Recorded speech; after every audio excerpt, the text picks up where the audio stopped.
Hey, I'm Steven, and I'm about to go see Escape Room. Pretty much the first movie I've seen in a while that has nothing to do with comic books or Disney or a franchise, really. I'll see you after the credits. You want to control your life, but life isn't a science experiment. You can't contain your world forever. Try doing one thing that scares you over break, okay? Yeah. This serves as an entry voucher for Minos escape rooms. Be the first to escape our most immersive room yet. And win $1 million. So, when does the game start? So I just got back from seeing Escape Room, and it was good. It was a good movie, I guess. Kept my attention. If you are coming into this and you have no idea, but you have heard of escape rooms, the big popular trend going around, I first heard of escape rooms probably 2 years ago, I think. One of the vloggers I used to watch a lot. I still watch occasionally, but not in the last month or so. But he went into an escape room, and it was the first time I heard of it, and that was about 2 years ago, I think. I could be wrong on that. Then recently, Game Grumps, on their 10-minute power hour, did an escape room, and I'm sure other YouTubers have done it as well. And then recently I saw one of my friends do one, and I think they failed, but it's definitely a trend going around right now. So what do horror movies, or in this case suspense mysteries, need to do? They need to catch up on the trend. Basically, Escape Room is a PG-13 Saw light. The characters in this movie are pretty good, but basically they all are pulled because of similar circumstances. Not necessarily in the events, but what they are in terms of these events. And they're placed in an escape room that they all think they can win $10,000. This is a pretty standard premise, just set in the modern idea of an escape room. If you think you'd be into that, then you'll probably go into this movie and like it fine. I will say that this movie is PG-13, and it kind of shows. I honestly think that this movie could deal with a good R rating. It needed not necessarily more gore, but it needed heavier tone, I guess. There's a lot of kind of one-liners and comedy bits in this that are fun. Like, okay, so I liked this movie until the very end.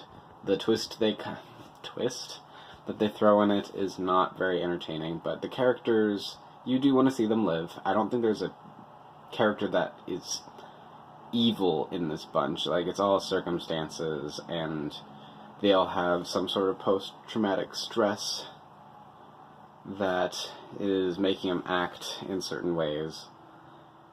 And it makes sense when they do things. I only recognize 2 actors in this movie. One is Karen on Daredevil, and I think she's a pretty good actress. I could not place her face for the longest time. I had to IMDb it, but as soon as I did, I was like, oh, duh. And then the other guy, who at first glance, I thought this was Jack Black in this movie, and I was like, it can't be Jack Black, there's no way.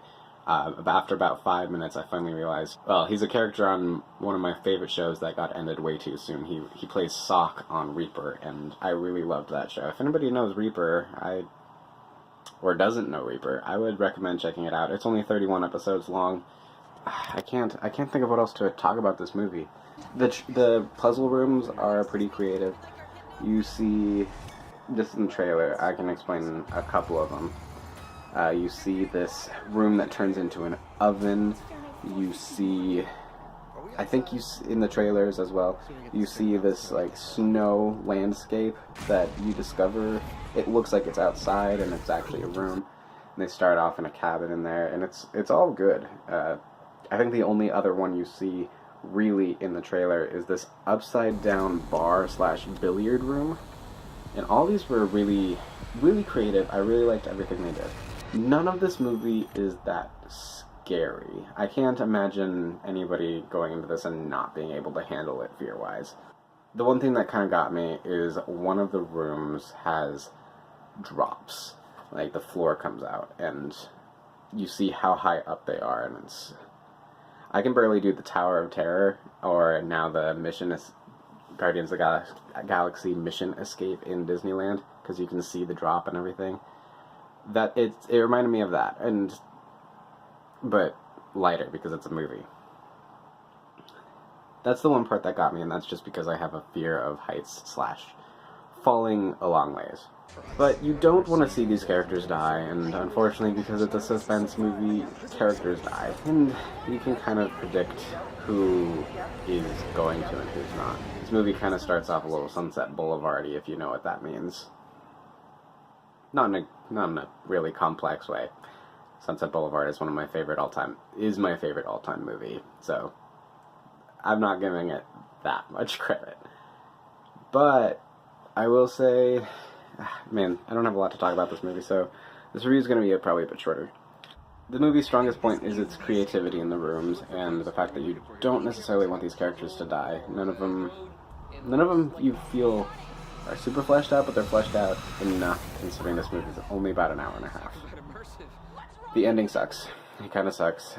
Basically, a movie like this, its strongest point is not explaining kind of what happens. I feel like the 80s horror movies did this better, where the event happens, they get out, and it's over. You don't need the mystery behind it, but this movie, I feel like since Saw revealed Jigsaw, every movie that kind of follows in its vein is kind of, we have to explain who's behind this and why, and it's not that great.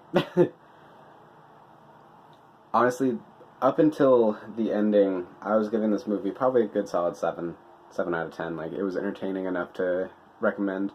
The ending kind of knocks it down to about a 6 for me.